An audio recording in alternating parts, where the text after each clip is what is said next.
Bien. Gracias a usted, pastora. Ya. Entonces, Gracias. no se entendió nada, ¿verdad? Pucha, disculpe. No, está bien que me hayan hecho la corrección, porque yo no percibí ese error, ¿ya? Gracias, pastora.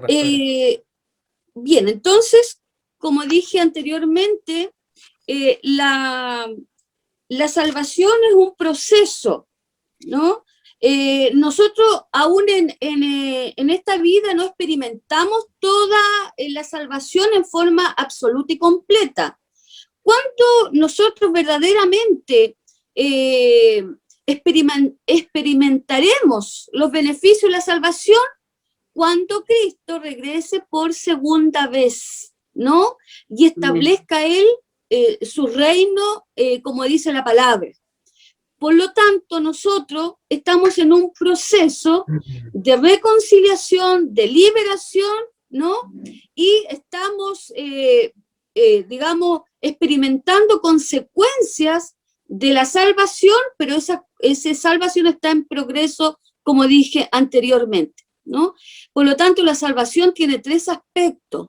No es lineal, digamos, ¿no? Sino que hay una justificación que lo entendemos en el tiempo que estamos nosotros ahora experimentando con Jesucristo, la santificación, que es un proceso también que nosotros debemos ir de menor a mayor, y la glorificación es cuando, vuelvo a repetir, cuando el Señor, ¿verdad?, establezca su reinado aquí en la tierra. Es como el desarrollo del ser humano, ¿no? Los seres humanos vamos en etapas, en crecimiento. De la misma manera, los cristianos también vamos en ese proceso. Por lo tanto, no conocemos absolutamente ni experimentamos todo en forma completa los beneficios de la salvación. Y en esta oportunidad, entonces, vamos a ver el punto 2, que es la seguridad de la salvación. Y nos vamos a Romanos para ir viendo estas etapas de la justificación, la santificación y la glorificación. Pero primero vamos a ver la justificación. Romanos 4:25, que la hermana había leído, pero nuevamente para que los demás hermanos entonces compartamos también. ¿Qué dice Romanos 4:25? El cual dice fue entregado por nuestras transgresiones y resucitado para nuestra justificación. ¿Qué nos quiere decir Romano entonces? ¿Cuál es la base de la justificación? Jesucristo, la entrega de su Hijo. Ya, y específicamente tiene un término aquí, Romanos, ¿no?, que lo hace aún más claro. ¿Qué dice después de transgresiones? Resucitado. Resucitado. La resurrección de Cristo, entonces, es nuestra base de la justificación. Somos justificados por medio de la resurrección de Cristo. ¿Ya? ¿Está claro eso, cierto? No hay más que agregar allí. Romanos 5:1. Aquí hay un medio, ¿no? Hay un resultado también de la justificación. Pero Romanos 5 nos aclara el concepto este, ¿no? Romanos 5:1, ¿qué dice? ¿Puedo Romanos 5:1, de acuerdo. Justificado pues por la fe. Que soy mucho más divertida que tu mamá. Sí, Sí. Justificados pues por la fe, tenemos paz para con Dios, por medio de nuestro Señor Jesucristo. Ya. Entonces, ¿cuál es el medio y el resultado de la justificación? Por intermedio. La fe, ¿cierto? La fe en Jesucristo, ¿cierto? La fe en Jesucristo. ¿Y cuál es el resultado de esa fe en Jesucristo? La paz para con Dios. Para con Dios. Paz para con Dios. Mire qué hermoso eso. Paz para con Dios, ¿no? El creyente, por medio de la aceptación de Cristo, ¿cierto? También aquí, recuerden que antes estábamos viendo esto es sentido de reconciliación, pues también esto tiene un sentido que nos da y nos hace estar en paz con Dios, ¿no? Estamos en paz con Dios. Bien, por lo tanto, entonces, ¿qué entendemos por justificación? Así en forma muy breve. Es el veredicto divino que nos declara justos y libres de culpa. Es una posición legal frente a Dios. Por la justificación, todos nuestros pecados, pasados, presentes y futuros, son perdonados y la perfecta justicia de Cristo es considerada nuestra, ¿no? Y todo esto es producto de la resurrección de Cristo, ¿no? El Señor. Pasamos. ¿Sí? ¿Alguna pregunta?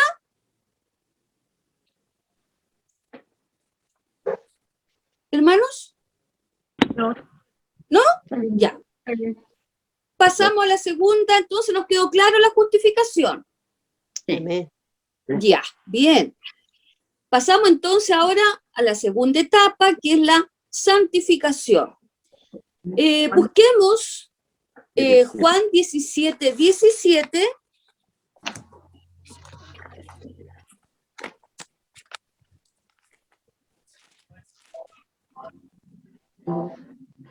¿Qué dice su palabra? Juan. Juan 17, 17.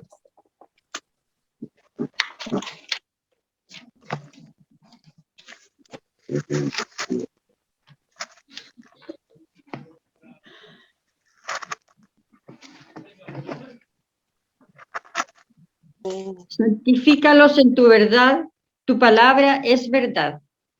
Ya. Entonces aquí tenemos claro, ¿no? ¿Quién es el que santifica al creyente, al que cree en Jesucristo? ¿Quién lo santifica? De acuerdo al texto. La palabra, ¿cierto? La palabra de Dios. Es decir, la palabra, ya sea la palabra escrita o la palabra personal de Dios, ¿no? Aquí habla de la palabra, de verdad, la palabra personal de Dios, la que habla Él, pero también la que nosotros encontramos escrita en la Biblia, que es palabra de Dios, ¿no? Esa es la que nos santifica, por eso es importante la lectura de la palabra, el conocimiento de la palabra de Dios, ¿ya? Filipenses 2:12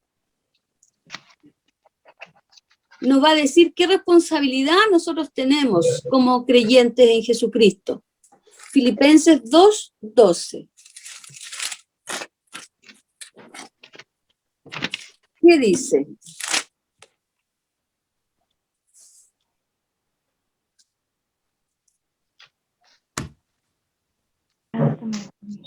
Como siempre mismo.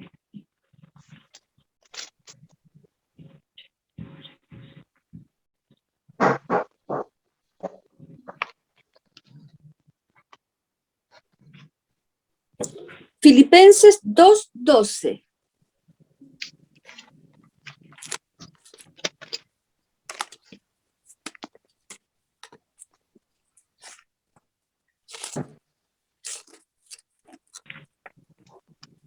Por tanto, amados míos, como siempre habéis obedecido, no como en mi presencia solamente, sino mucho más ahora en mi ausencia. Ocupaos en vuestra salvación con temor y temblor. Y temblor. Ya. ¿Qué responsabilidad entonces nosotros tenemos con Jesucristo? ¿De qué debemos ocuparnos? De nuestra salvación. Ya, entonces hay una responsabilidad, ¿cierto? De ocuparse, dice el texto. Ocupaos en vuestra salvación con temor y temblor, ¿no? Y eso significa de que debemos apartarnos del mal. Y el temor no es como se define con frecuencia, ¿no? De miedo, sino que aquí lo declara como un temor reverente, un temor que tiene que ver con el poder de Dios, ¿no?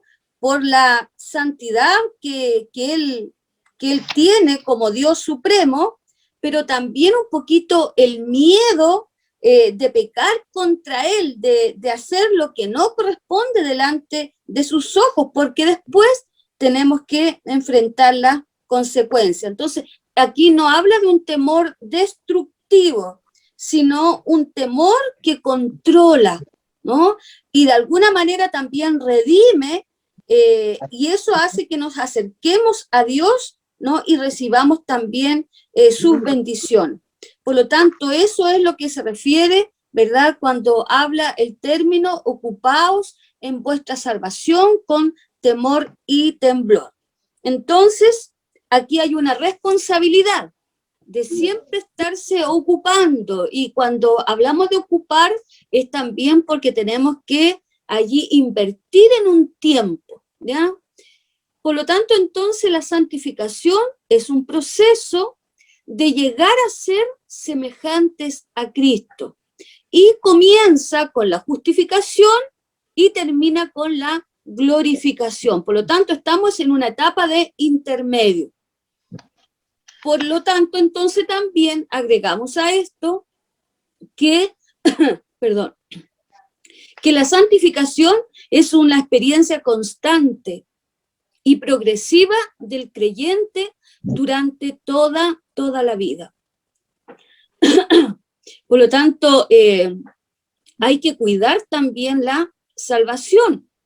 No podemos dejarla, tal como lo dice el apóstol, hay que cuidar y ocuparse de la salvación, porque esto va en un camino creciente, no decreciente. No es que vamos para atrás, sino que tenemos que avanzar para poder también disfrutar de la otra etapa que viene más adelante.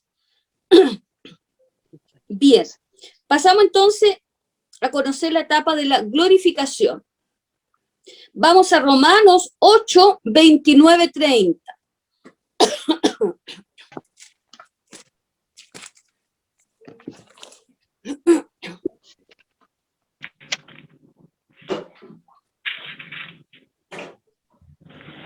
Romanos 8, 29 y 30.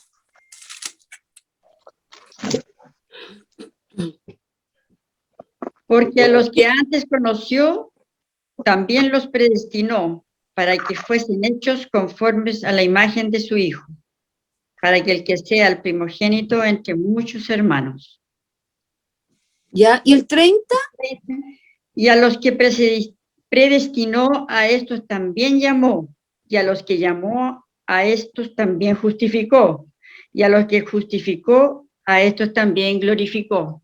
A estos también glorificó. Gracias, hermana, hermana Jovita.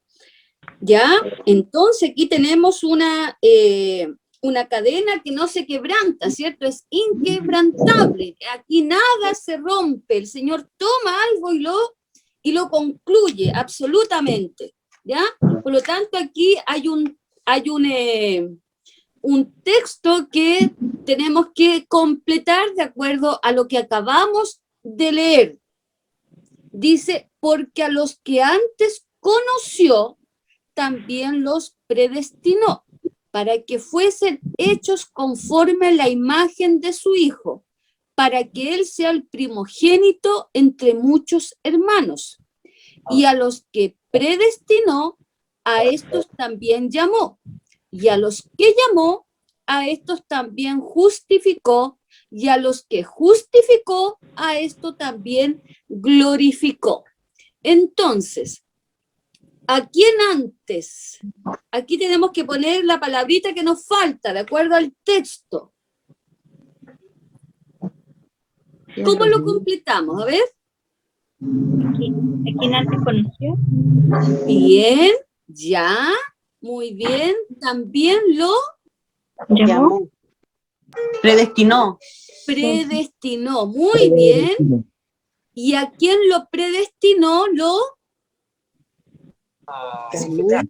Acto de amor. Lo- Por eso, tiene los baños húmedos desinfectantes de Benitex que eliminan y a hasta los un que predestinó también, 90%. Que fuesen hechos a su imagen y semejanza También. de su Hijo.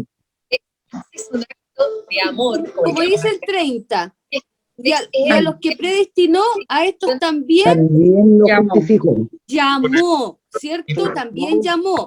¿Y a quién lo llamó? Lo También lo justificó. justificó. Muy bien. Y a lo que justificó, lo Glorificó.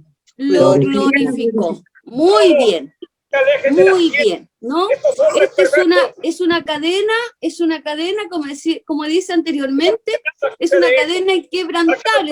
Esto no se rompe por nada, porque así lo establece el Señor, ¿no? A todos los que creen y aman a Dios, ¿no? Aquí está un propósito de los que son creyentes, son llamados como hijos del Señor. Perfecto. Ya lo verán. ¡Vamos a la Pues fiesta! entonces la glorificación, ¿cierto? Tiene, de alguna manera, tiene términos. Y estos términos lo podemos un poquito aquí decodificar de lo siguiente. Cuando habla el término a quien antes conoció, es porque el sentido tiene de que el Señor amó antes de la fundación del mundo, ya estábamos allí puestos, ¿no?, en el corazón de Dios. El predestinar es el sentido de planificar desde antes, desde el inicio, ¿no?, desde el comienzo. Y llamar, hacer que la persona, ¿cierto? El llamado es que la persona escuche el evangelio y crea. Y el que es justificado es aquel que es declarado justo y sin culpa. Y el que es glorificado llega a ser transformado finalmente a la imagen de Cristo. Por lo tanto, entonces, todos los que han sido escogidos, fíjense ustedes lo maravilloso de la palabra. El Señor nos escogió desde antes de la fundación del mundo. Este es un gran privilegio, ¿no? Que todos los que han sido escogidos pasan por esta etapa de la salvación, pero es el mismo grupo de creyentes que empieza y el que termina. Por lo tanto, aquel que recibe a Cristo, el Señor se encargará de alguna manera de que llegue nuevamente a sus caminos para que también pueda pasar por esta tercera etapa, que es la glorificación, ¿ya? Nos vamos a Filipenses 1:6. Aquí hay un comienzo de una obra, ¿no? Un trabajo de Dios para todos nosotros.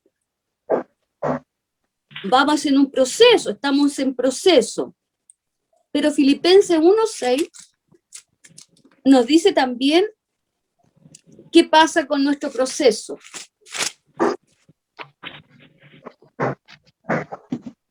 Filipenses 1:6. ¿Qué dice? Oh, si nuestra madre está viva. No digas eso. Ella está viva. Yo también creo eso. Descuida, Raya. Cuidaré de ti, de la tía Betania y de Cosme. ¿Alguien tiene un audio encendido? Le pediría por favor que apagara el audio porque interrumpe la clase. Gracias. Bien, Filipenses 1:6. ¿Qué dice? Llévate la princesa, porfa. ¿Perdón? Llévese la princesa. Estando persuadido de esto, que el que comenzó en vosotros la buena obra, la perfeccionará hasta el día de Jesucristo. Ya. Entonces, ¿qué promesa nos hace Jesucristo, aquel que comenzó la obra? ¿Qué pasa con nuestras vidas? Nos perfecciona. La perfeccionará, ¿cierto? Por lo tanto, allí hay esa es una tarea que hace Jesucristo por nosotros, ¿no? Nos va perfeccionando. va perfeccionando en nosotros, ¿no? Hasta el día que se presente Jesucristo aquí en la tierra, ¿ya? Amén. Y Corintios nos va a señalar hasta qué punto, ¿no? Hasta qué punto va a ser esa perfección. Primera de Corintios 1, 8, 9.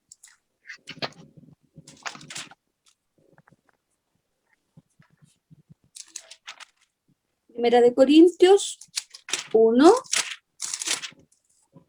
8, 9 versículos. Hermanos. ¿Qué dice? Porque, hermanos, no queremos que ignoréis acerca de No. nuestra tribulación. ¿Está No, bien? no, ¿No es hermana querida, no. Primera de Corintios, capítulo 1, versículo 8, 9. 6. No, Primera de Corintios 1, versículo Sí. 8, 9. El cual también os confirmará hasta el fin, para que seáis irreprensibles en el día de nuestro Señor Jesucristo. Y Él es Dios, por el cual fuiste llamado a la comunión con su Hijo Jesucristo nuestro Señor. Muy bien, muy bien. Entonces, ¿hasta qué punto nos guarda Dios?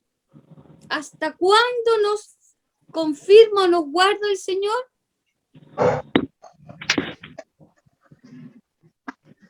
¿Qué decía el 8? Hasta el fin. Hasta el fin. El Señor comienza una obra y la va a culminar en nosotros. No, mire qué tarea tiene el Señor con cada uno de nosotros, ¿no?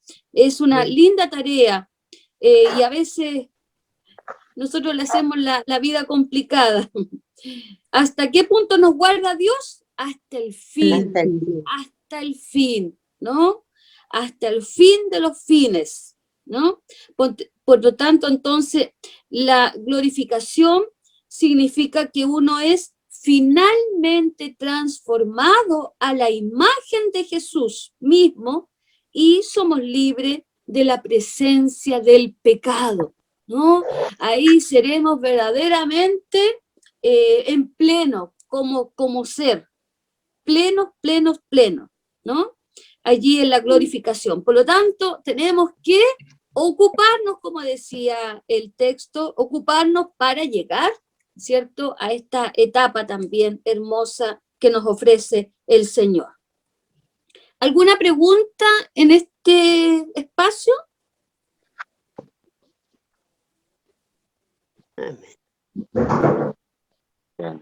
¿No? No, ¿Preguntas? ¿No? Ya. Entonces, como decía Filipenses 1:6, estando persuadido de esto, que el que comenzó en vosotros la buena obra, la perfeccionará hasta el día de Jesucristo. Gloria a Dios. Amén. Amén. Para allá vamos, hermanos, para allá vamos. Amén. Bien, ahora vamos a ver los resultados de la salvación.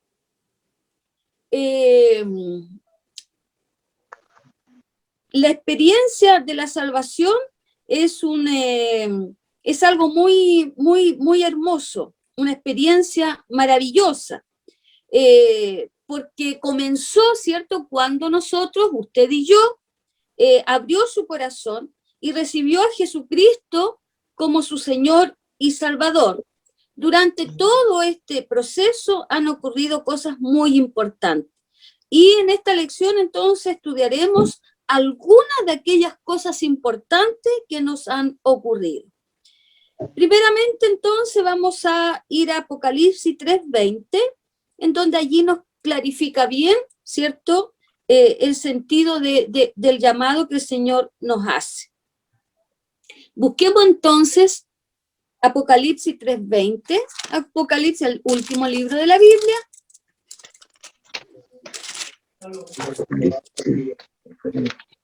¿Qué dice Apocalipsis 3:20? Y aquí a la puerta y llamo. Si alguno oye mi voz y abre la puerta, entraré a él, cenaré con él y él conmigo. Ya. Amén. ¿Lo leyeron? Bien. Ya dice, he aquí, yo estoy a la puerta, dice Jesús.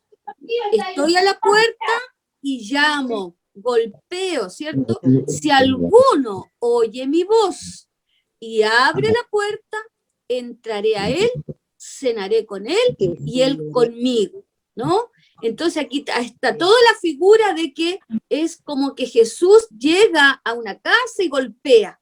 De la misma manera, entonces, el Señor nos hace ver la figura de nuestra vida, ¿no? Porque Él golpea nuestro corazón. Si alguien le quiere abrir, entra. Si no, dice por eso, si alguno, esa es una condición. Entonces, si se abre la puerta, si dejamos que Cristo entre al corazón, Él permanece con nosotros, entra, se queda con nosotros y habita Él junto a nosotros, en una relación de padre a hijo, ¿no? Entonces, de acuerdo a este texto, ¿dónde está Cristo en su vida? En nuestro corazón. En el corazón. Muy bien, ¿cierto? En el corazón es allí donde Cristo tiene que habitar. Allí donde tiene que habitar. Por lo tanto, entonces, ¿cuántas veces se debe recibir a Cristo? ¿Cuántas veces usted tiene que recibir a Cristo de acuerdo al texto? ¿Una sola vez? Una sola vez. Muy bien, hermana Jovita. Una sola vez se recibe al Señor, ¿no? Y ahí dice que Él queda y permanece por siempre. Una sola vez. Muy bien. Entonces, vamos a Hebreos 13:5 para ver otra experiencia también allí, de acuerdo a Cristo en la vida. Hebreos 13:5. Amén. ¿Qué dice? Sean vuestras costumbres sin avaricia, contentos con lo que tenéis y ahora. Porque Él dijo, no te desampararé ni te dejaré. Ya, entonces, ¿Jesucristo le dejará a usted? ¿Le abandonará? No. No. No. ¿Por qué?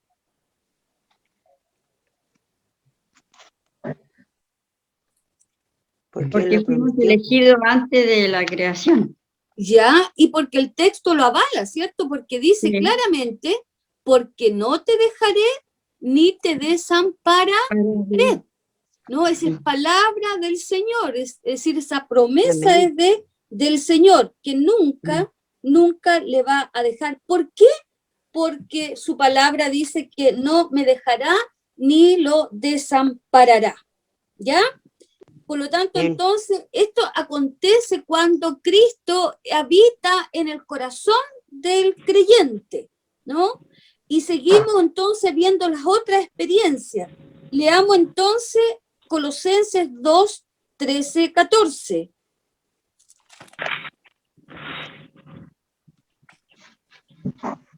Colosenses 2, aquí recorremos, en discipulado se recorre mucho la Biblia.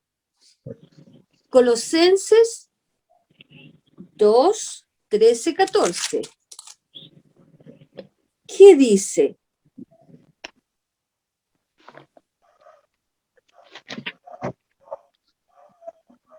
Dos, 13 y 14.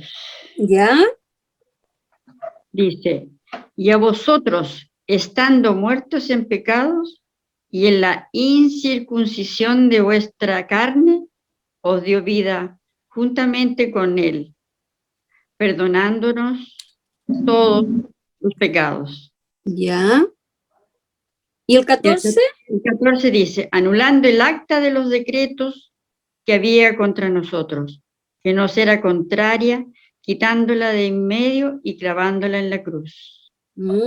¡Qué maravilla!, ¿no? Entonces, el primer proceso es cuando Cristo está en el corazón, entra en el corazón y permanece allí para siempre, ¿no? Y lo segundo que estamos viendo ahora es que ¿cuántos de nuestros pecados fueron perdonados? Todos. Todos. No fue uno ni dos. Fueron todos los pecados. Incluso más dice, había un acta con todos nuestros hechos, ¿no? Y sin embargo esa acta, ¿no? El Señor la quita de medio y la clava en la cruz, es decir, en la muerte de Cristo. Él anuló ese decreto que estaba escrito en esa acta con todos nuestros pecados. Por lo tanto, entonces, la segunda experiencia maravillosa que tenemos como hijos de Dios es que nuestros pecados han sido perdonados. No solo uno, sino todos nuestros pecados. Juan 1:12. Vamos un poquito allí fundamentando nuestra fe. Juan 1:12, el Evangelio de Juan. Yo lo quiero leer. Ya, hermano. Os escribo a vosotros, hijitos, porque vuestro pecado os han sido perdonados por su nombre. Ya. Juan 1:12. 1:13. O sea, 11:13. No, 1:12. Juan 1:12. Ya. No me acuerdo qué es lo que... perdón, Sí, ya. hermano Javier. ¿Qué? Léalo de nuevo, por favor. Me parece que no lo entendí bien. Os escribo a vosotros, hijitos, porque vuestros pecados os han sido perdonados por su nombre. Ah, ya, pero ese... no, yo estoy pidiendo Juan, el libro de Juan, el Evangelio de Juan. Capítulo 1, versículo 12. ¿Puedo leerlo? Sí, hermana Más a- Jovita. Más a todos, Más dice, a todos los que todos los que le recibieron, a los que creen en su nombre, les dio potestad de ser hechos hijos de Dios. Exactamente, ¿cierto? Entonces, ¿por qué usted es hijo de Dios? ¿Por qué usted es hijo de Dios?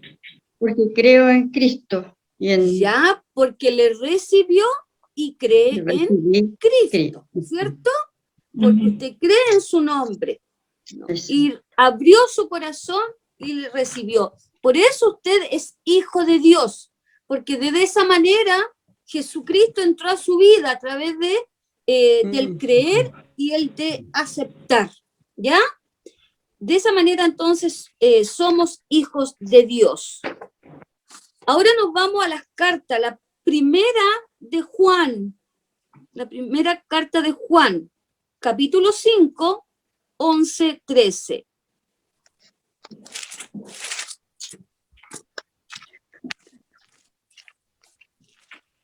él le respondió. Primera de Juan, la carta, la primera epístola, primera de Juan, capítulo 5, Primera de Juan. 11, 13.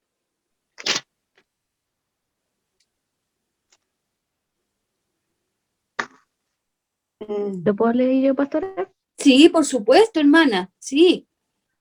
Dice, él le respondió, el que me sanó, él mismo me dijo, toma tu lecho y anda. No, Entonces, ¿cuál? esta es la carta, la primera carta de Juan, al final de la Biblia, después de Ok. Hebreos, en la carta, después de Pedro, primera carta de Pedro, segunda de Pedro. Estas son cartas del apóstol Pablo.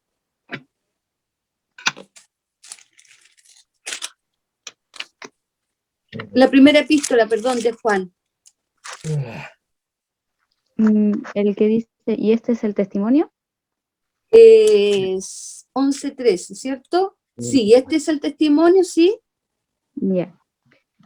Y este es el testimonio, que Dios nos ha dado vida eterna, y esta está en su Hijo. El que tiene el Hijo tiene la vida. El que no tiene el Hijo de Dios no tiene la vida. El Ya. conocimiento de la vida Amén. eterna. Estas cosas os he escrito a vosotros que creéis que el nombre del Hijo de Dios, para que sepáis que tenéis vida eterna, y para que creáis en el nombre del Hijo de Dios. Ya, ¿cierto? Entonces, ¿cómo puede usted saber que tiene vida eterna? ¿Cómo puede usted estar seguro de que tiene vida eterna? ¿Por qué? ¿Por qué tiene que tener esa seguridad? ¿Cuál es la seguridad que le da ese hecho? Porque creemos en Cristo, en el nombre de Jesucristo.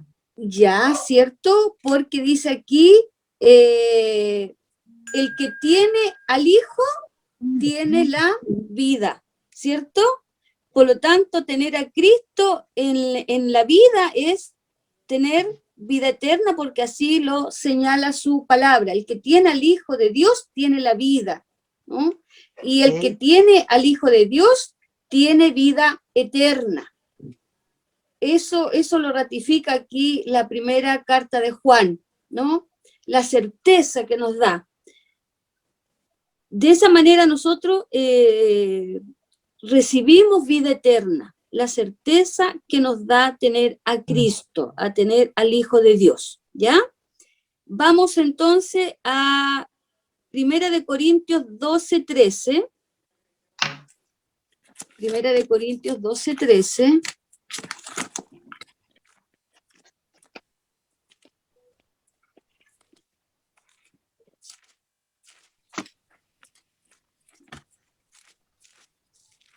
Primera de Corintios 12:13.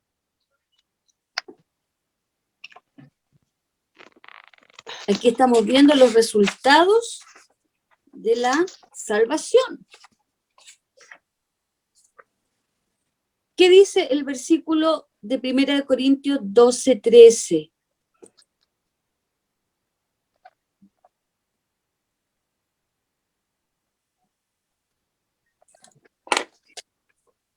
Quiero decir, empieza con quiero decir.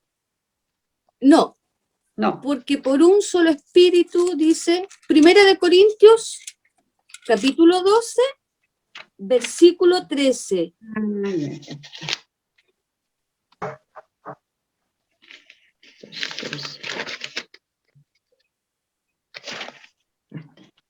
Porque por un solo espíritu fuimos todos bautizados en un cuerpo, sean judíos o griegos, sean esclavos o libres, y a todos se nos dio a beber de un mismo espíritu.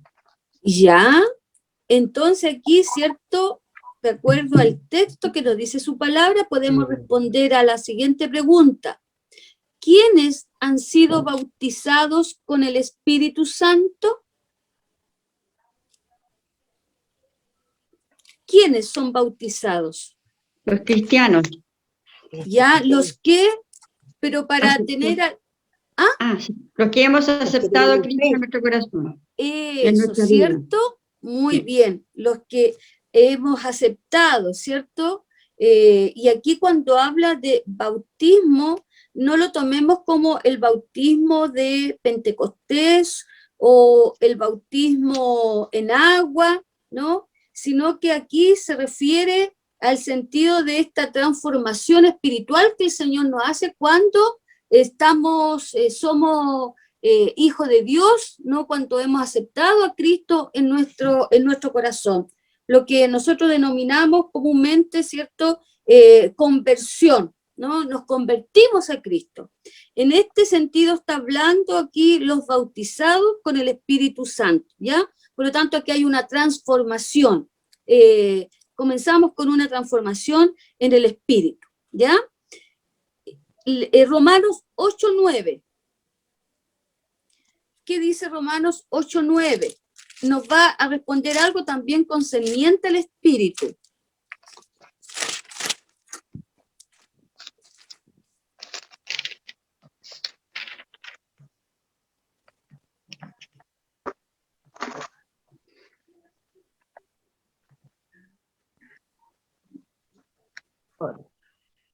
Mas vosotros no vivís según la carne, sino según el Espíritu.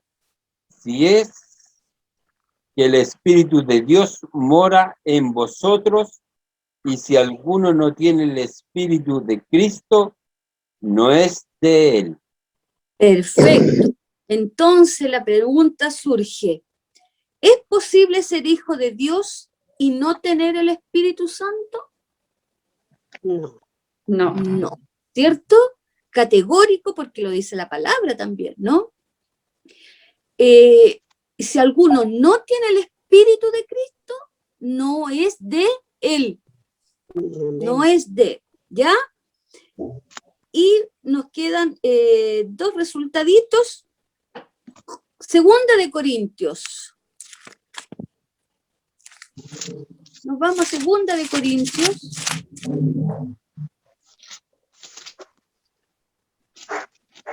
Segunda de Corintios 5:17.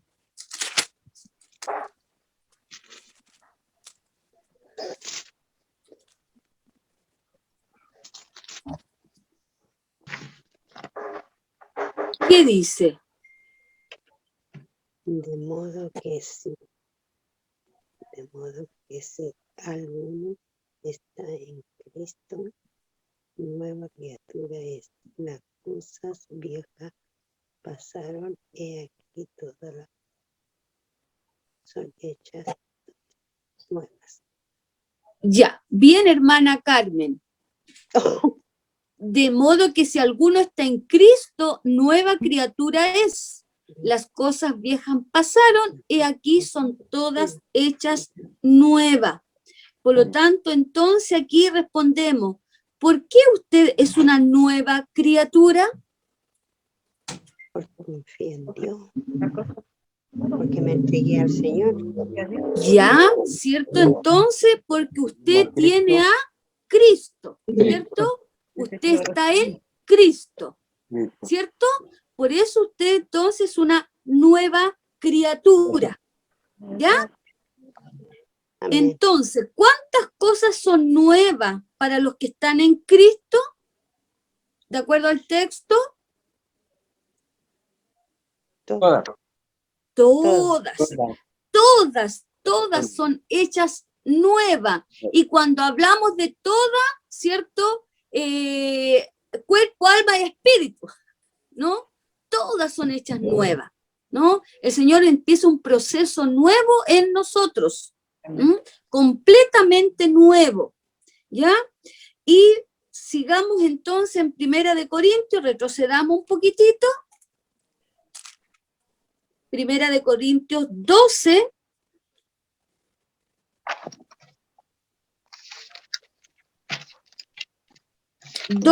y 27. 12. Sí, Primera de Corintios, capítulo 12, versículos 12 y 27. ¿Qué dice? Porque así como el cuerpo es uno y tiene muchos miembros, pero todos los miembros del cuerpo, siendo muchos, son un solo cuerpo. Así Amén. también Cristo. ¿Ya? ¿Y el 27? Y el 27 dice, vosotros pues sois el cuerpo de Cristo y miembros cada uno en particular. Miembros de cada uno en particular. Entonces, la pregunta, ¿quiénes conforman el cuerpo de Cristo? La iglesia, nosotros. Todos los ¿Ya? cristianos. Ustedes, ¿cierto? Uno como miembro, somos miembros, ¿no? Y miembro dice, vosotros sois el cuerpo de Cristo y miembro cada uno en particular. ¿Ya? Muy bien allí. Primera de Pedro 2:10. Vamos a las cartas de Pedro. La primera cartita de Pedro, 2:10.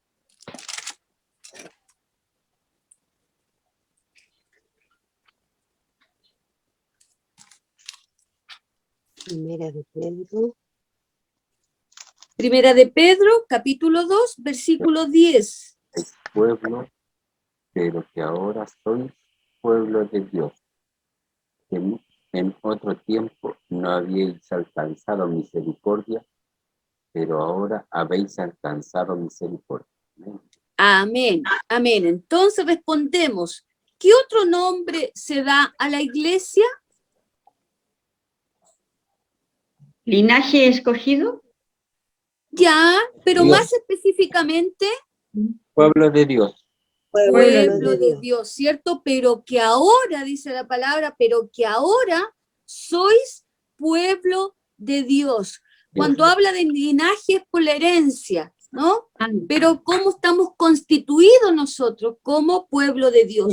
Por lo tanto, entonces, el resultado de la salvación es que nosotros, ¿verdad? Los resultados de la salvación, vuelvo a repetir, es porque primero Cristo está en nuestra vida. Segunda cosa, el Señor ha perdonado todos nuestros pecados y nosotros hemos llegado a ser hijos de Dios porque le hemos recibido en el corazón. Además de eso, entonces recibimos vida eterna. Además, hemos sido bautizados con el Espíritu, es decir, un espíritu de transformación espiritual. Hemos sido también una nueva criatura y por último, conformamos o somos parte de la iglesia, somos parte de este pueblo de Dios. Eso es como resultado de la salvación. ¿Alguna pregunta, hermanos? No. ¿No? Ya, muy bien. Entonces aquí terminamos nuestro sentido de salvación. Entonces, un poquito nomás,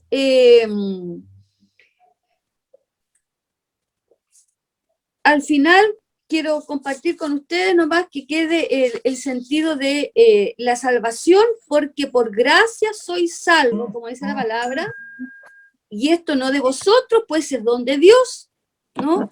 Para que nadie se gloríe, ¿no? La salvación es un regalo, ese regalo hay que cuidarlo, pero también hay que esforzarse, ¿no? Para estar en conformidad y ser grato delante del Señor. Doy el pase entonces a nuestro hermano Luis. Bien, gracias, pastora. Vamos a alcanzar a hacer la introducción de la sesión de hoy, pero vamos a hacer una recapitulación para ver lo que hemos aprendido en estas 2 sesiones y hoy la tercera sesión. Recordemos un poquito, y aquí voy preguntando para ver si pueden prender sus micrófonos.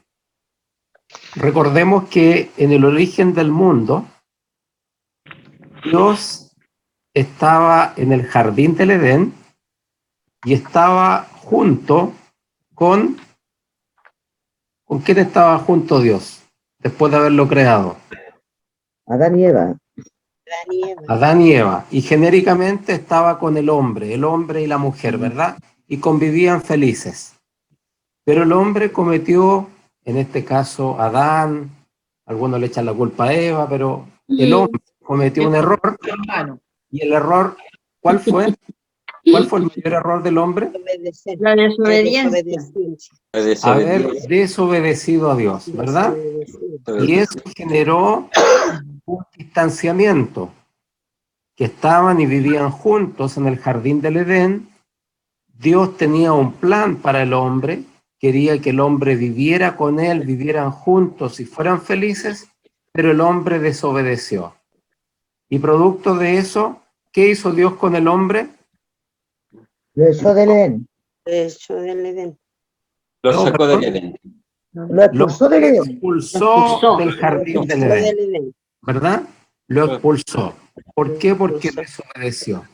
Y entonces ahí aparece el concepto de la brecha que se produce, la distancia entre Dios y el hombre. Y esa distancia tiene un nombre. ¿Cómo se llama? La distancia entre el hombre. ¿Qué es lo que nos separa a nosotros de Dios? El pecado. El pecado, ¿verdad? El pecado, para que tengamos claridad, el pecado no es matar únicamente, robar, mentir, las cosas, sino que el pecado es cualquier cosa que hagamos que nos separa de Dios. Amén. Por lo tanto, como el hombre cometió un error, fue desobediente, lo que hizo Dios fue expulsarlo y por lo tanto se produjo esta separación. Pero Dios siguió adelante con su plan de querer estar junto con el hombre. Pero como ya estaban separados, entre ellos se generó y Dios generó un plan perfecto y generó un puente entre Dios y el hombre, de manera tal que el hombre pudiera llegar a Dios. ¿Y cuál fue ese puente? ¿Cuál es el camino que nos permite llegar a Dios? ¿Cómo se llama? Por medio de su hijo. La oración. La oración es un canal, es un medio, pero Salvación. gracias a quién puedo llegar al Padre. A Gracias a Jesucristo. mis méritos propios, A su hijo. gracias a Jesucristo, ¿verdad? Y ese es el plan de Dios. Y por eso, y aquí solamente para ir hilvanando algunos conceptos, cuando nosotros oramos, ¿a quién dirigimos la oración? ¿A quién? Padre. ¿A quién?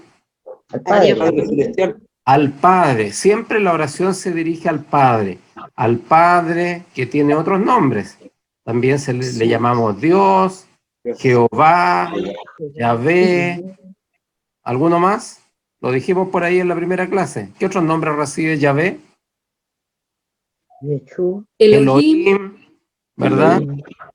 Y tiene otros nombres más que aparecen en el Antiguo Testamento. No nos vamos a detener en eso. Pero por lo tanto, en la oración es dirigida al Padre.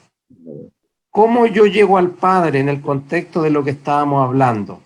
¿Quién es ese puente que me permite llegar al Padre? El Hijo. El Hijo, Jesucristo. Es por eso que siempre nuestras oraciones terminan en el nombre del Hijo. El Hijo. No es que yo conozca el camino, me sepa el camino por lo grandioso, lo maravilloso que nos podemos creer cuando nos creemos el cuento, sino que son los méritos de Cristo. Y por lo tanto, la oración se dirige al Padre en nombre del Hijo, y quien permite, quien en el fondo da el impulso, permite que Dios actúe en mi vida y en la vida de otros en este tiempo, es el Espíritu Santo. ¿Ya? Entonces, con eso estuvimos avanzando y en este plan perfecto de Dios para volver a reencontrarse con el hombre, genera este plan de salvación. Y la semana pasada estudiamos de las 4 leyes espirituales y la pastora lo reforzó hoy día. El plan de salvación tiene que ver con que Dios nos da la oportunidad a todos, a todas, a todos, y como dicen hoy día también, a todes, ¿ya? Pero todos podemos llegar al Padre. Amén. Y el camino para llegar al Padre es el plan de salvación. Y por lo tanto, para tener ese plan de salvación, eso tiene un primer paso. El primer paso que tenemos que dar, y no hay otro camino, no hay un atajo. Lo que debemos hacer nosotros para aspirar a esta salvación, este primer paso comienza con lo que se llama una profesión de fe. Y eso significa aceptar a Cristo como Señor y Salvador. Hoy día en el mundo, así como hay gente mala, también hay gente buena. Y hay gente muy buena que no es creyente y que no ha aceptado a Cristo como Señor y Salvador. Y dado que no ha dado ese paso, no puede dar inicio al plan de salvación. ¿Ya? Y lo podemos sentir, lo podemos lamentar, pero si uno no da ese paso de decir, orar, decir yo te acepto Cristo, quiero que tú reines en mi vida. ¿Se acuerdan de la sillita que nos puso la pastora en una lámina? Había una silla que estaba sentada, el yo, el trono, ¿verdad? En el centro estaba yo mando, yo defino, yo soy lo máximo. Y en la otra ponemos al Señor. Y por lo tanto, ese es el objetivo de este primer paso de aceptar a Cristo como Señor y Salvador. Entonces aquí viene una pregunta, la pastora lo preguntó la semana pasada. Y lo dijo, ¿todos aceptaron a Cristo como Señor y Salvador? Y todos dijeron, sí. A ver, el hermano Poncho, hermano Alfonso. Usted se acuerda de su fecha de nacimiento, ¿verdad? Sí, hermano Luis. ¿Y nos acordamos cuándo aceptamos a Jesús como Señor y Salvador o no? ¿Qué día, qué mes y qué año? No. No. No. ¿Y es importante esa fecha o no? Sí. Claro que es importante. Sí. Claro que ¿Verdad? Nosotros celebramos el cumpleaños, celebramos una fecha porque una vez al año al menos, porque cumplimos un nuevo ciclo, un nuevo año, un nuevo periodo desde que nacimos. Pero eso va a durar una cantidad de años nomás, po. ¿Ya? Algunos durarán 60, 70, no sé, algunos a lo mejor llega a durar 90. Pero el aceptar a Cristo como Señor y Salvador, ¿dura 90 años ese camino o no? No, ¿O dura más para o menos? siempre. Para siempre. Dura por la eternidad, ¿o no? Bien, hermana Carmen, bien. Dura por la eternidad, pues entonces, ¿será importante? Muy importante. Muy importante. Si usted no le recuerda, yo le recomiendo que defina un espacio de su tiempo en oración y rememore ese momento. Y le coloca una fecha. ¿Ya? Yo en mi caso, felizmente, porque lo aprendí a tiempo, en mi caso fue el 30 de octubre del año 1983. Usted no se recuerda, yo lo invito a que se bautice en esa fecha, en el fondo le coloque una fecha. Y lo recuerde porque es un día muy importante. Si usted no se acuerda con quién lo hizo, con quién estaba orando, quién lo llamó, si fue en el altar, lo hizo calladito en su pieza, en una banca, quiere decir que algo hay que afinar, porque este primer paso de aceptar a Cristo es sumamente relevante. Entonces, para ahora entrar en materia de lo que es la lección que partimos hoy día, el aceptar a Cristo como Señor y Salvador es el primer paso. Muy importante, pero el primer paso. Dicho de otra forma, yo no puedo, por ejemplo, decir porque un día fui y conocí Rancagua, no podría decir que soy experto y conozco todo el sur de Chile. ¿O sí podría? No. Conocí Rancagua, po, y de Santiago a Rancagua hay 80 kilómetros y nada más, po. Pero no conozco ni Chillán, ni Concepción, ni mucho menos Punta Arenas en ese caso. Por lo tanto, cuando nosotros aceptamos a Jesús como Señor y Salvador, es recién dar el primer paso. Y no podemos decir que ya lo sabemos todo. Y no podemos decir, ¿sabe? Ya con esto estoy listo, me gané la salvación y hasta aquí nomás llego. Tampoco es suficiente, lamentablemente, tampoco es suficiente decir, ¿saben? Es que yo voy todos los domingos a la iglesia, pues voy algunos domingos. Esto tiene que ver con un proceso que se inicia, repito, con aceptar a Cristo como Señor y Salvador, pero con un proceso que dura toda la vida. Escuchábamos hace un ratito atrás a la pastora de un proceso que se llama luego de la justificación, se llama, ¿cuál era el segundo? ¿Se acuerdan, no? Lo vimos hace un ratito atrás. El primero es la justificación y luego ¿cuál viene? La santificación. La santificación. No significa la palabra santo, no significa ser santurrón, no significa estar con una aureola. El ser santo significa ser apartado. Y por lo tanto, cuando hablamos de un proceso de santificación, significa con un proceso progresivo de perfeccionamiento. ¿Hasta dónde? ¿Quién es el ejemplo que tenemos? ¿A quién deberíamos seguir? A Cristo. A Cristo, ¿verdad? ¿A Dios lo podríamos seguir? No conocemos mucho a Dios, porque Dios es espíritu. Sin embargo, Cristo fue hombre, vino a la tierra, actuó y estuvo. Por lo tanto, es más fácil imaginárselo, verlo, leer los evangelios y saber lo que hizo. Por lo tanto, ese proceso de santificación, ese proceso de crecimiento, es algo que dura para toda la vida. Así es. Y ahí es donde nosotros, como cristianos, como creyentes, como discípulos, ya vamos a ver que hay diferencia en esos tres conceptos, nosotros hemos cometido un error. No hemos quedado, por así decirlo, no hemos quedado porque aprobamos el kindergarten, ¿ya? Creemos que ya tenemos el título universitario. Y eso no es así. No es así. Lamentablemente, tengo que decírselo claramente, no es así. Y por lo tanto el Señor nos invita a este proceso de crecimiento. ¿Ya? Voy a mostrarle algunas láminas para que efectivamente podamos ir viendo cómo llegar efectivamente a este proceso de perfeccionamiento al cual el Señor nos invita.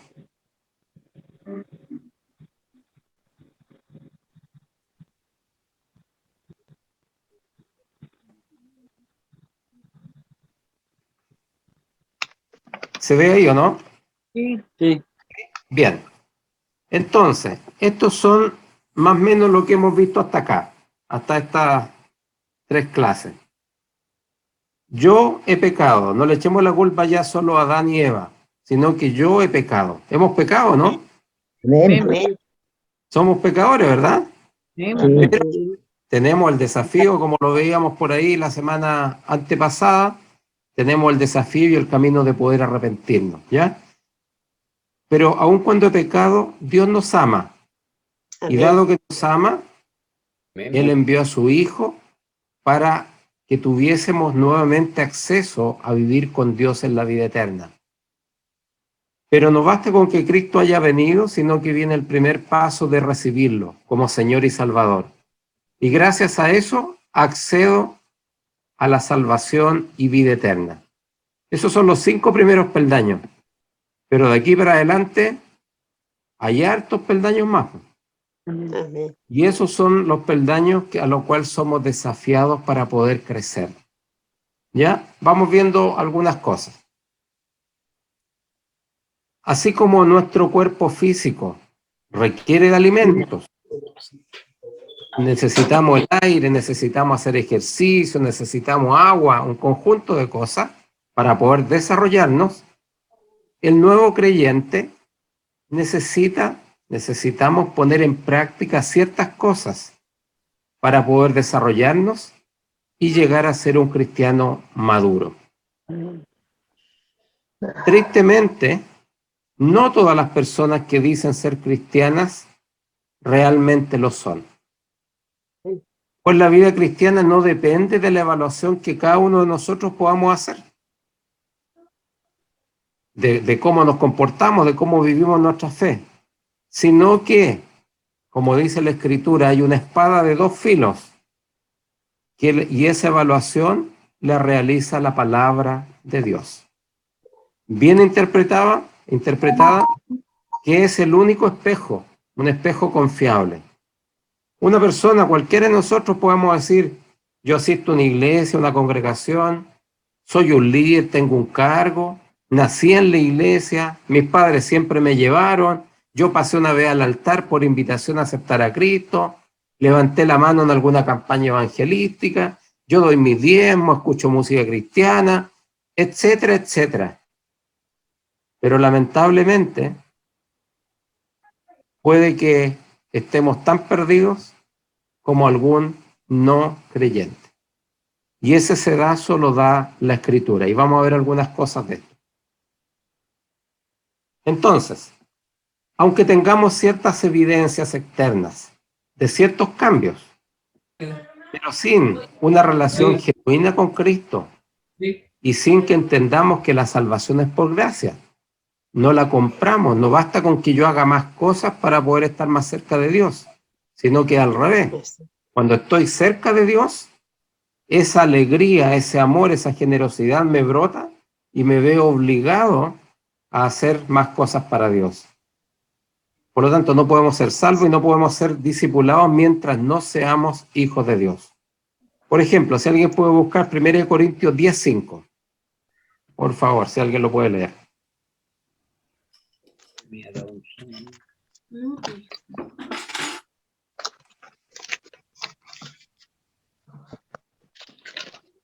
Primera de Corintios 10:5. Pero de los más, ¿ese? ¿Sí? Pero de los más de ellos no se agradó Dios, por lo cual quedaron postrados en el desierto. Perfecto. ¿Qué es lo que dice? ¿Sorprende esto, este texto? Cuando dice que todos los israelitas recibieron extraordinarios beneficios de Dios. Recordemos que ellos iban arrancando de Egipto y anduvieron en el desierto durante 40 años. Dice que recibieron beneficios de Dios. No sé si se acuerdan. Estando en el desierto, ellos tuvieron hambre y Dios les envió el maná. Tuvieron sed y Dios hizo brotar agua de la roca. Quisieron comer carne y Dios les envió. ¿Qué les envió? Pajarito, codorniz, algo así como pajarito. Codornices, justamente. Es que veo muy sí. ¿Ya? Por lo tanto, dice que todos fueron alimentados, todos bebieron de la misma fuente, todos cruzaron el Mar Rojo, todos vieron maravillas de Dios. Todos comieron el maná, todos tuvieron un rol de liderazgo. Pero ¿qué nos dice Pablo en Corintios? Pero de los más de ellos, o sea, de la mayoría de ellos, no se agradó Dios. Por lo cual, todos los que habían nacido en Egipto murieron en el desierto y no llegaron a la tierra prometida. Por lo tanto, lo que quiero decir con esto es que hay ciertas actividades que hemos visto, hemos ido aprendiendo, ciertas rutinas religiosas a veces, que no necesariamente nos hacen estar más cerca de Dios y nos van a permitir poder encontrar el camino de salvación y vida eterna. Y por lo tanto, eso constituye un desafío. Es un deber que todo creyente, todos nosotros, asegurarnos no solamente si pertenecemos al reino de Dios, sino también si estamos experimentando el proceso de transformación que nos permitirá vivir una vida abundante y desarrollo hacia la madurez que produce bendiciones divinas y realización humana. Voy a dejar un ratito aquí porque aquí aparece una palabra. ¿Qué es lo que es el reino de Dios? ¿Lo han escuchado, no? ¿El reino de Dios? Sí. ¿Qué es lo que es el reino de Dios? Para mí es después de la muerte. El paraíso. Pon, hermana Carmen, un poquito más fuerte, por favor. Para mí el reino de Dios es después de la muerte. Ahí lo encontraré. ¿Y qué es lo que es? Usted me está diciendo el reino de Dios comienza después de la muerte, pero ¿qué es lo que es? Es como llegar a ver, es como poder que estemos consagrados a Él y poder aspirar a eso. Para mí es como aquí estamos viviendo en un mundo tan lleno de pecados que se me imagina que allá va a ser tan lindo que no va a haber pecado. Entonces, para mí ese es el reino de Dios. Para mí, pues, yo... ¿Ya? ¿No? ¿Está bien? Para mí es un paraíso. Es el paraíso. Un paraíso. ¿Y cuándo comienza el reino de Dios, hermana Jovita? El reino de Dios con la creación del mundo. Con la creación del mundo. ¿Y cuándo comienza o cuándo puede comenzar, Jovita Béjar, cuándo puede ser una ciudadana del reino de Dios? Bueno, se muere. Sí, obvio cuando me muera, pero cuando Dios me perdone, pues, tenga yo derecho a la salvación, ya a todos los pasos que hemos dado, que es la justificación, que hemos aprendido, la justificación y todo eso, ¿Ya? y Dios me permita glorificar, la glorificación. Ok, ¿ya? Ahí yo empezaría a estar en el reino, pero eso, yo creo que todos mis hermanos queremos llegar allá. Amén. Pero para mí es cuando le entregamos la vida a Cristo acá, cuando lo entregamos a Él. Él es el primer paso. Hay un dicho popular que no es bíblico, pero es popular, que dice que el infierno está lleno de personas con buenas intenciones. ¿Lo han escuchado, no? Sí. El camino fácil y el camino difícil. Exactamente. ¿Alguien más? La idea, hermanos y hermanas, no importa que no hay respuestas malas, la idea es que aprendamos para que ustedes lo puedan entender bien y poner en práctica. ¿Alguien más? ¿Reino de Dios? Hermano Luis, yo ¿Sí? me expresé.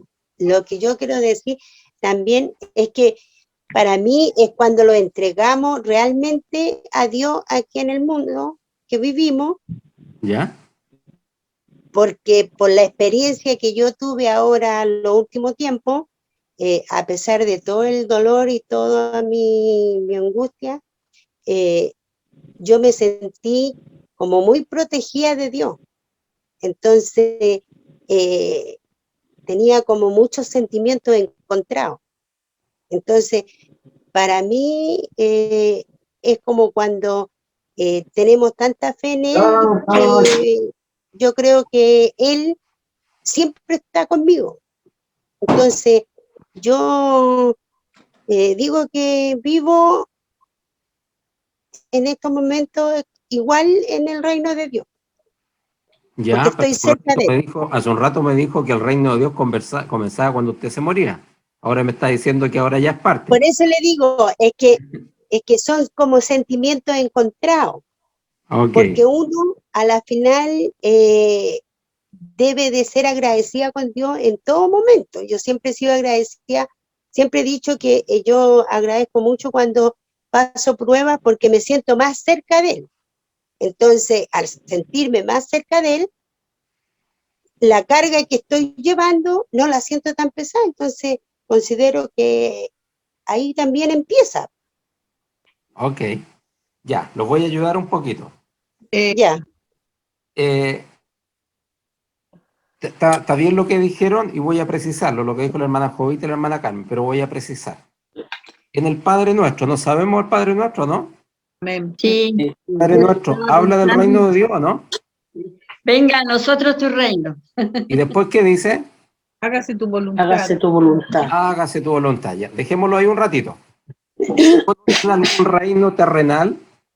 ¿Un reino hoy día en el mundo? No. ¿No? ¿Ninguno? ¿Algún rey o alguna reina? ¿Cómo? ¿Algún rey o alguna reina? Hay reinos todavía. ¿Ah? Reina Isabel. Por ejemplo, en Inglaterra. España. Reina Isabel. ¿Hay reyes o no? España, Suecia. ¿Verdad? Hay varios. Pero cualquiera de estos, ¿qué caracteriza a un reino? Que tiene una persona que es la que manda. ¿Y cómo se llama esta persona? El rey. El rey. O en algunos casos, como Inglaterra, la reina. Reino. El reino de Dios. ¿Hay una persona que es la cabeza? ¿El que manda? Sí, por el Padre. Dios. Padre, Dios. Dios es el rey. Segundo, este reino de Inglaterra ¿es igual al reino de España o tiene sus características particulares? Diferentes, distintos Tiene idiomas. algunas diferencias, ¿verdad? Tiene características distintas. Otra cosa, ese reino está constituido por personas que se llaman ciudadanos de ese reino, ¿verdad? Sí. ¿Tiene autoridad el rey o la reina, no? Sobre sus súbditos. Sí. En Inglaterra, por ejemplo, hay un primer ministro que lo eligen, ¿verdad? y el primer ministro que es elegido tiene que ir a rendirle pleitesía a la reina, ¿ya? Y la reina le da permiso para poder hacer las cosas que quieren hacer. Entonces, en este reino de Dios, el rey es Dios. Es un reino que no tiene límites físicos, no tiene fronteras, sino que sus límites son espirituales, ¿ya? Son fronteras espirituales. Pero sí, un reino es donde se hace la voluntad de este rey, y se hace la plena voluntad y se cumplen los mandatos de ese rey. Por lo tanto, y las personas que viven en este reino de Dios se llaman los ciudadanos del reino. Y por lo tanto, si nosotros queremos ser miembros de ese reino de Dios, podemos convertirnos en ciudadanos. En Chile, por ejemplo, ¿hay ciudadanos o no? ¿Chile tiene ciudadanos? Sí, toda la gente. Pero no todos. Hay que cumplir algunas características en Chile. ¿Qué características en Chile tenemos que tener para ser ciudadanos chilenos? Carnet de identidad. Ya, pero haber no nacido en Chile. Haber nacido en Chile. Haber nacido en Chile, bien. ¿Qué más? Nacionalidad. Nacido en Chile, ¿sí? ¿Qué más? Hay que tener cierta edad, ¿o no? Tipo. ¿Qué edad? 18. Hay que ser mayor de 18. ¿Ya? Los menores de 18 no son ciudadanos todavía chilenos. No gozan de todos los privilegios. No pueden votar, por ejemplo, no pudieron ir a votar. ¿Y cuál es la tercera característica para ser ciudadano chileno? Ya, esa es un poquito más complicada. Pero para ser ciudadano chileno, uno no puede haber sido condenado a pena aflictiva. ¿Ya? Eso significa que no puede haber ido a la cárcel por una cantidad de 541 días. ¿Ya? Pero esas son las características. Por lo tanto, si uno quiere ser un ciudadano chileno, tiene que cumplir esas tres características. Si quiere ser ciudadano del reino, tiene que someterse a las leyes y al mandato de Dios. Por lo tanto, aquí la pregunta que respondía la hermana Carmen, que primero dijo A y después dijo B, ¿ya? Pero se arrepintió de los arrepentidos del reino de los cielos. Uno puede ser ciudadano del reino. No es que me haya arrepentido. Es que son dos personas. Uno puede ser ciudadano del reino, puede comenzar a ser ciudadano aquí en la tierra. ¿Y qué tiene que hacer? Lo que dice el Padre Nuestro. ¿Qué decía, hermana Jovita? Usted lo dijo. El Padre Nuestro. ¿Qué decía el Padre Nuestro del reino de Dios? Hágase su voluntad. Venga a nosotros tu reino y después. Hágase tu voluntad. Hágase tu voluntad. Por lo tanto, si nosotros vivimos una vida haciendo permanentemente la voluntad de Dios, entonces hemos seguido el camino para ser ciudadanos del reino de Dios. Y esto se puede extender hasta la vida eterna. Algún día vamos a morir, ¿ya? Porque todos nos vamos a morir, ¿ya? No nos gusta a veces mucho hablar, pero nos vamos a morir. Y Pablo, fíjense lo que decía de la muerte. Para mí el vivir es Cristo y el morir es ganancia. Imagínense, él decía que era mejor estar muerto que estar vivo. ¿Por qué? Porque sabía que iba a tener la vida eterna. Entonces, recapitulando, una vez que hemos aceptado al Jesucristo como Señor y Salvador y empezamos a vivir bajo las normas y mandatos de Dios, nos convertimos en ciudadanos del reino. Pero en la medida que, a propósito de las características de ser ciudadano chileno, si uno comete un delito y es condenado a pena aflictiva y va a la cárcel, pierde su calidad de ciudadano. ¿Ya? Y hay personas hoy día que han sido condenados, que han ido a la cárcel y no pudieron votar el fin de semana porque perdieron su calidad. Por lo tanto, en la medida que nosotros no cumplimos la voluntad de Dios y los mandatos de Dios, entonces también podemos perder esa ciudadanía del reino. Entonces aquí preguntémonos un poquito más allá, ¿ya? y voy a dejar solo la introducción. Una cosa es ser creyente. El ser creyente es decir, yo creo. Y hoy día uno le pregunta a cualquier persona que va pasando por la calle, ¿usted cree? Sí, creo. ¿Ustedes creen que está listo para la vida eterna, no? No. No. ¿Y Jesucristo vino a eso? ¿A convertir a creyentes? No. No. Jesucristo vino a hacer discípulos. Y hay una diferencia importante entre ser un creyente y ser un discípulo. Y el discípulo es aquel que está constantemente aprendiendo, perfeccionándose y poder ser cada día un mejor ciudadano del reino de Dios. Amén. Amén. Y aquí os debo decirle algo que no sé si lo pueden sacar como conclusión. En nuestras iglesias metodistas, cristianas, pentecostales, y en particular nuestra iglesia de San Esteban, hay muchos creyentes y pocos discípulos. Amén. ¿Ya? Amén. El Señor es quien, como lo decía hace un rato atrás, el Señor es el que determina. Tú eres creyente y tú eres discípulo, pero nos da la posibilidad de poder iniciar el camino y convertirnos en discípulos. Y no quedarnos pegados en el kindergarten. Decir, no, yo por allá hace como más o menos unos 30 años y me acuerdo que fue en tal lado, yo levanté la mano, así que estoy listo. No estamos listos. Ahí solamente en el fondo es su certificado de nacimiento. Pero de ahí tenemos que seguir creciendo. Y hay una diferencia entre crecer y engordar, ¿o no? Pues sí. ¿Hay diferencia o no? Sí. Hoy día uno puede comer comida chatarra, sobre todo en este tiempo, ¿no? Comer todos los días papas fritas, hamburguesas, soufflé y tanta cosa. ¿Y eso qué es lo que nos va a llevar? A engordar. Pero no obesos. Vamos a ser unos obesos, pues exactamente.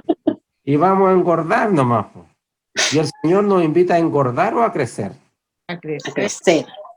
A crecer, pues eso significa comer un buen alimento y asimilarlo de la forma más adecuada para poder crecer espiritualmente. Bien, voy a terminar con un video para motivarlos para la próxima clase de la diferencia entre qué es ser creyente y qué es ser discípulo.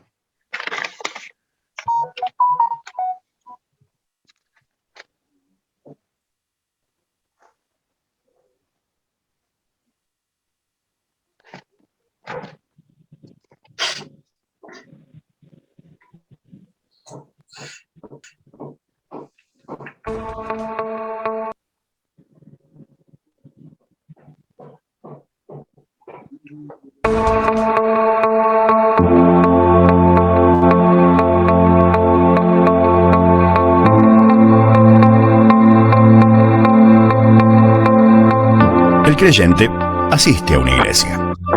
El discípulo entiende qué es la iglesia. El creyente busca que le animen.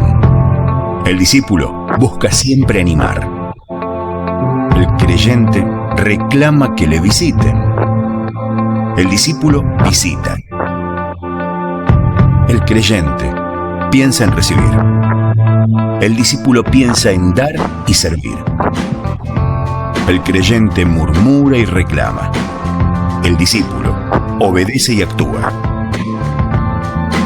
El creyente lee la palabra.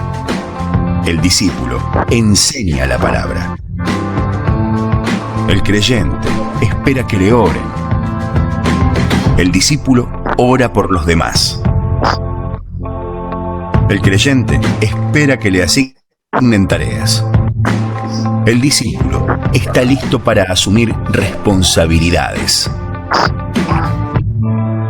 El creyente solo busca sobrevivir. El discípulo está listo para servir. El creyente se entrega en parte. El discípulo entrega su vida entera. Para el creyente, Jesús es Salvador. Para el discípulo, Jesús es Señor. El creyente suma. El discípulo multiplica. Los creyentes son revolucionados por el mundo. Los discípulos revolucionan el mundo. El creyente tiene como meta llegar al cielo. El discípulo tiene como meta ganar almas para el cielo. El creyente espera un avivamiento. El discípulo es parte del avivamiento. El creyente sueña. El discípulo actúa. Todo discípulo es creyente. Pero no todo creyente es discípulo.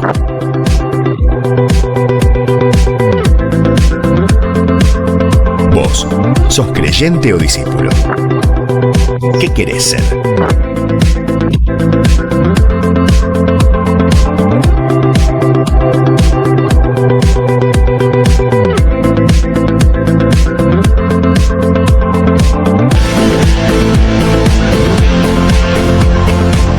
Por tanto, id y haced discípulos a todas las naciones, bautizándolos en el nombre del Padre, y del Hijo, y del Espíritu Santo, enseñándoles que guarden todas las cosas que os he mandado. Mateo capítulo 28, versículos 19 y 20. Si vosotros permaneciereis en mi palabra, seréis verdaderamente mis discípulos, y conoceréis la verdad, y la verdad os hará libres.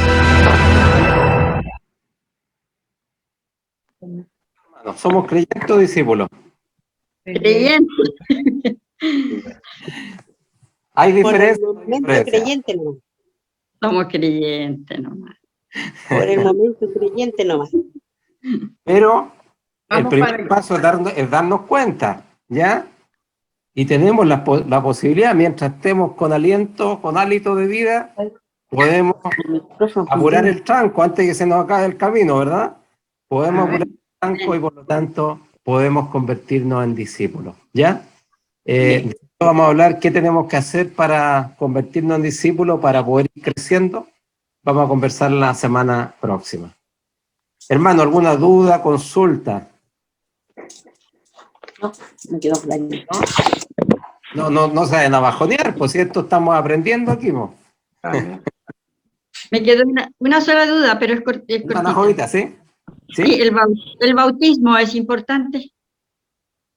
Por supuesto, por supuesto. En esta etapa, repito, el primer paso es aceptar a Cristo como Señor y Salvador, y luego empieza una etapa de crecimiento.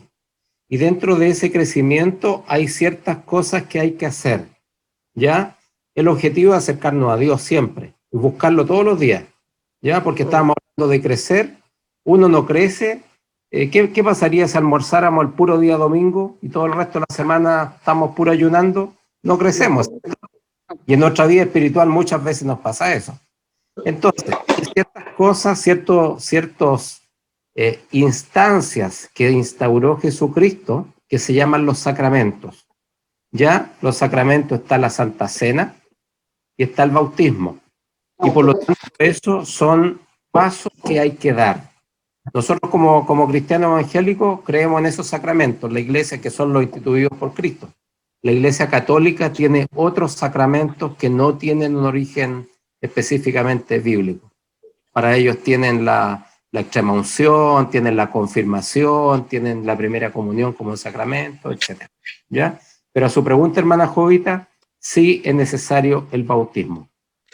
¿Cuánta agua le echemos y dónde le echemos el agua? Nuestra iglesia metodista da libertad para eso. En el caso de los católicos, recordarán ustedes que a los niños bautizan niños, también adultos, pero le echan agüita en su cabeza. En el caso de los metodistas, aceptamos diferentes formas. Ya habitualmente se bautiza también a niños, pero hay ciertos padres, ciertos niños que deciden no bautizarse, y también se bautizan algunos por inmersión, ¿ya? Antes, no sé si recordarán algunos de ustedes, se hacían paseos distritales, se iban a algunos lugares, algunas piscinas, algunos ríos, y ahí se hacían bautismos. Ya. Gracias. ¿Ya? ¿Alguna otra duda, consulta, hermanos, hermanas? ¿No? ¿Todo claro o todo oscuro? Espero que todo claro. Bien, hermano. Muy buen profesor. Vamos a despedirnos. La idea, cualquier cosa, recuerden, tanto la pastora como yo, si nos quieren whatsappear, nos quieren llamar para aclarar algo, bienvenido. La idea es que queden claritos para ir edificando nuestra vida espiritual. Amén. Vamos a pedir a nuestra pastora que nos pueda despedir con la bendición final. Bien. Gracias, hermano Luis. Nos dejó con pensamientos encontrados, parece. Amén. Pero como dice él, ¿cierto? Como todo ser humano va en etapa de crecimiento, siempre y cuando también cada uno de nosotros nos comprometamos a ello, ¿no? Recuerden que Dios no fuerza por obligación, sino que nosotros lo hacemos por amor al Señor. Así que es bueno que nos desafiemos, ¿no? Es muy bueno eso. Bien, vamos a terminar entonces nuestro encuentro de hoy.